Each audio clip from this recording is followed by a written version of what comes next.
What up, my Shrublings? Demon Shrub here, and welcome to Shrubtown. So today we're going to talk about what I believe is the best deck to reach Legend rank right now. Also, something that helps out this factor is that I just hit Legend rank today using this deck. From rank 3 to Legend, I had about a 30 win, 10 loss ratio, which is amazing. That's a super good, anything above 55-60% is what you're going for. So I was really happy about this deck. Big Druid, which is what this deck is actually one of my favorite decks from the previous expansion. But this expansion, one of my favorite streamers, Thijs, again, I get his name wrong sometimes, it's Thijs, as you'll see right here, really popularized this deck. I believe he took it to rank 3 Legend, if that tells you anything about how strong this deck really is. So a few additions to this deck that make it really strong and little tips of the trade. One is Libidinous Floop. Really strong in this deck. So it has a lot of use. The first one is it could get taken out by Master Oakheart, in which case, the worst case scenario, it's a 3-4 that gets pulled out. Not terrible still, considering that you used to pull out things like 3-1s, or the equivalent 3-4 as well. So second use, let's say you play Ysera or Lich King the turn prior. You have an extra Ysera or Lich King. That is an awesome strategy to use with it. The third really popular strategy too is getting a Dragon Hatcher out for cheaper. So that play kind of gives you a mini Master Oakheart. So what you'd want to do is you drop Dragon Hatcher the turn before and you get a dragon. Then the next turn you drop a 4 mana Dragon Hatcher along with a 3 mana Drakari Enchanter for a total of 7 mana. That way you have 3 extra mana to deal with whatever you want and you're getting 2 dragons out of it.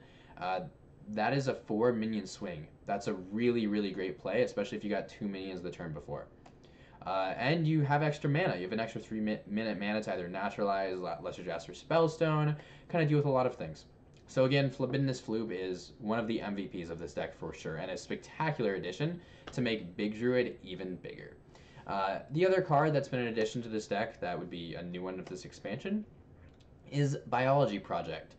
So Project, again, is a really popular card that gives both players a benefit. So Biology Project gives both players 2 mana crystals.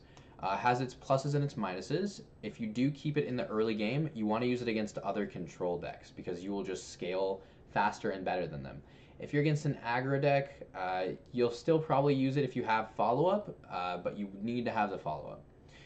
Against Druids, you usually want to save it because they'll also be ramping. If you do get to 10 mana, think of it as an extra mana crystal that turn. Since you use it, it costs 1, but you get 2. So again, it's really helpful even on turn 10 for getting out that extra naturalize, that extra Lesser Jasper Spellstone, to get you an extra hero power in, because again, it gives you that extra mana, so consider it an extra mana. So again, those are some really strong things behind the deck. You always want a mulligan. Mulligan's super important in the game for Wild Growth, Greedy Sprites, even Bright-Eyed Scouts. If you're going against control decks, you want to look for things like Master Oakheart. Is the top priority in basically any game. And if you're going against aggro decks, you want to look for something like Spreading Plague, Swipe, Branching Paths is good because you want to use that on armor, Lesser Jasper Spellstones. If you're going against a control warlock, by the way, you do want to most of the time keep Naturalize in case they drop big giants. And yeah, really strong deck. Again, some minor tips and tricks. If you are going against something like a mage, you want to hold on to your Hadronox so that they don't polymorph it. Same thing with an even shaman, for instance. So yeah, those are some really just initial things about this deck that I think are cool. This is an awesome deck, guys. Again, I was kind of late on my Legend grind this week.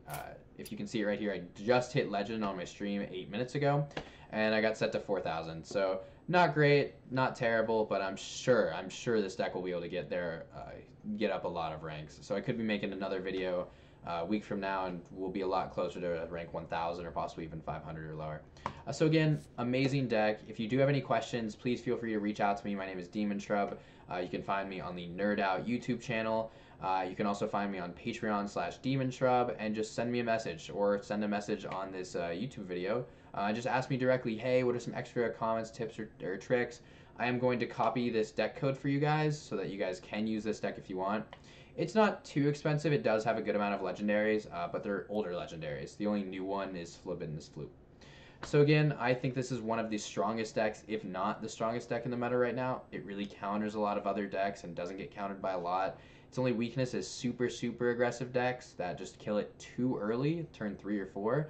But if you can make it to turn 5, 6, 7, 8, you're in a really good position because this is just a really strong control deck with really strong sways. So again, this is the deck that I suggest you guys hit Legend with. It's going to be the easiest deck for you to hit Legend with. It's not that hard. You just want to ramp up, play out really big minions, and have a nice curve. So with that, guys, if you like this video, please feel free to like, comment, and subscribe. It really helps me out. And thank you guys for visiting Shrubtown. This was the best deck, I believe, to hit Legend rank with. And with that, Demon Shrubs and Shrublings, have a great day.